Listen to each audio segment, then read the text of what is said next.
Hi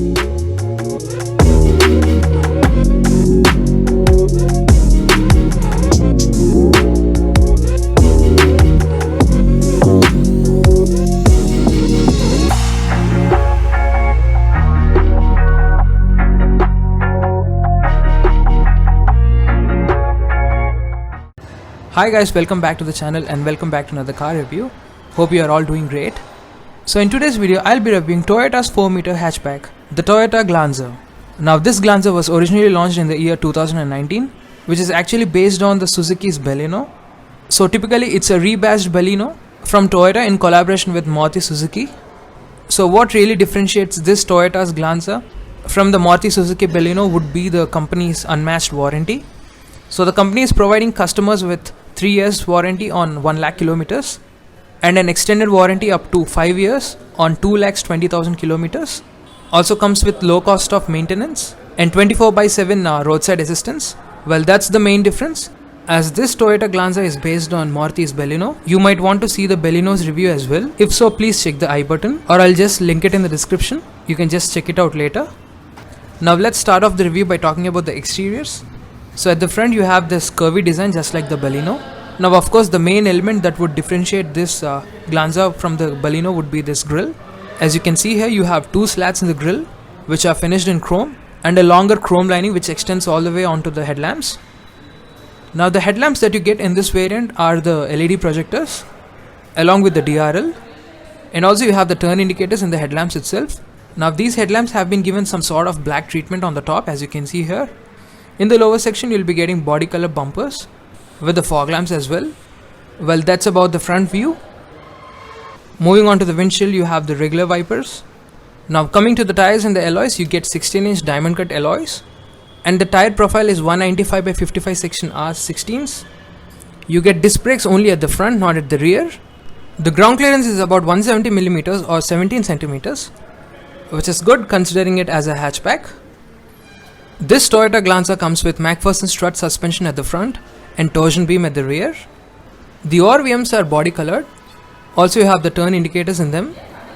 These are electrically adjustable and power foldable as well.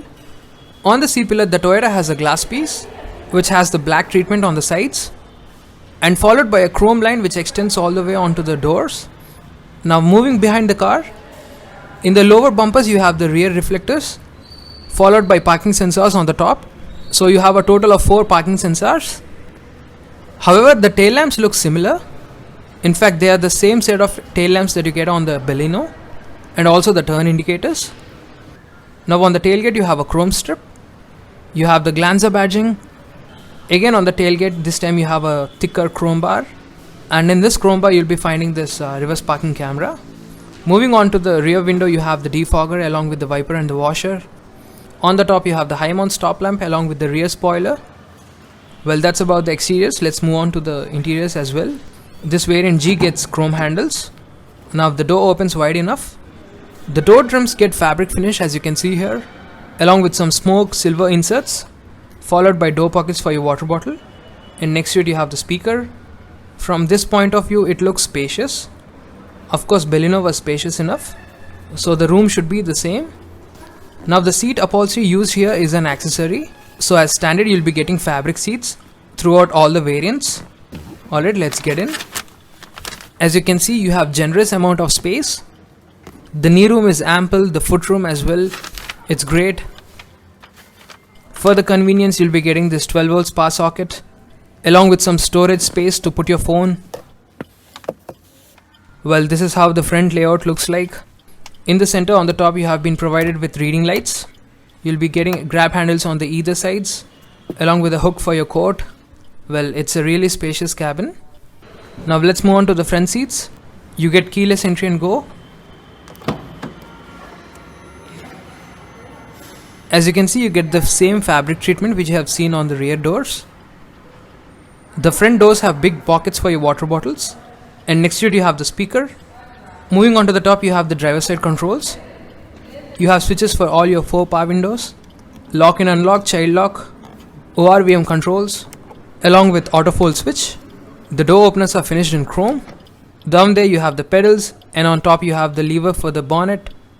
There's some space in the dash on the driver side, followed by headlamp leveling adjustment controls, engine start stop switch with the chrome ring.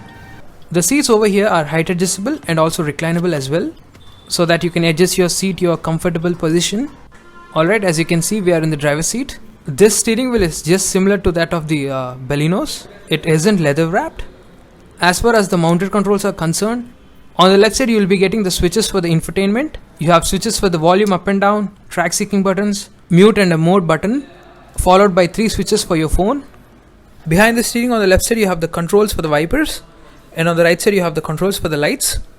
This steering wheel is tilt and telescopic adjustable, so you can easily set it to your comfortable position.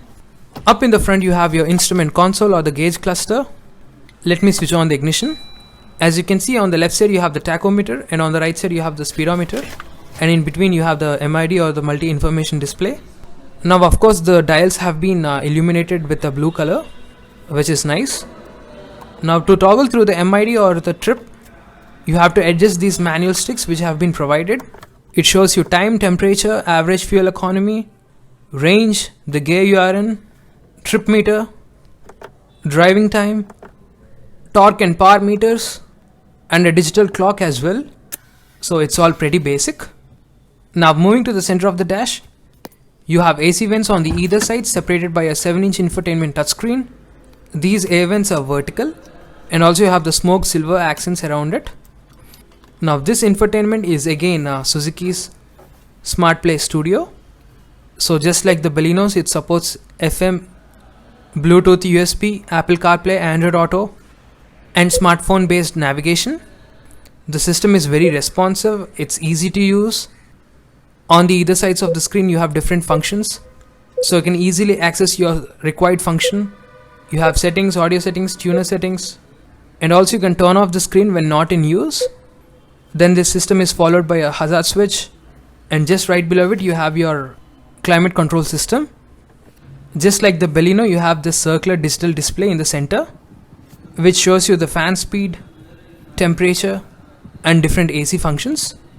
On the left side you have the switches for the fan speed, and on the right side you have the switches for the temperature and other switches for your different AC controls. Again, on the convenience note, you have this 12 volts power socket, and next to it you have the USB and the aux port.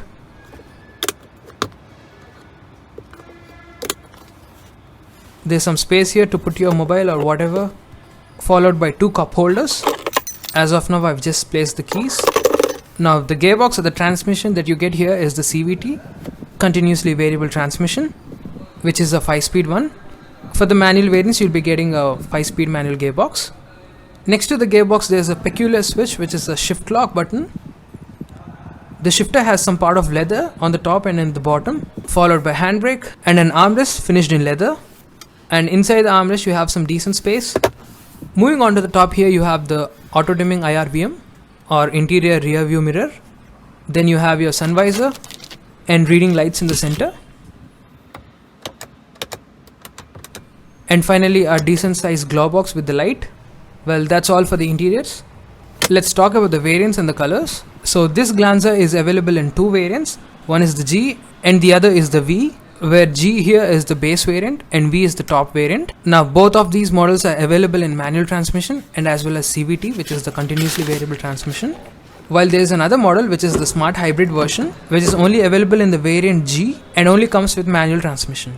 Well, that's about the variants. Now coming to the colors, the Glanza that you're seeing here is in enticing silver or simply silver, while there are other 4 color options which are grey, blue, red and white. So you have a total of 5 color options.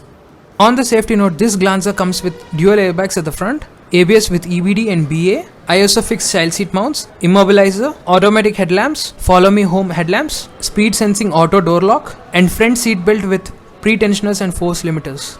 As you can see the engine bay. Now let's talk about the engine specifications. This Glanza CVT is powered by a 4-cylinder 1.2 liter petrol engine which produces 82 brake horsepower and a maximum torque of 130 Newton meters, while on the manual variant you get the same engine but a different power output, which is 82 brake horsepower and the same torque 130 Newton meters. Coming to the fuel economy, this 1.2 liter petrol engine can churn out up to 20 kilometers per liter. Finally, coming to the prices, the base model manual G costs around 8,06,000 rupees on road Delhi, while the top variant V CVT petrol costs around 10,17,000 rupees on road daily. Now the mentioned prices may vary based on your location and may change over time. So that's all for the review, guys. Hope you liked it. If so, give it a like and please consider subscribing our channel for more such car reviews like this. Thank you so much and have a nice day.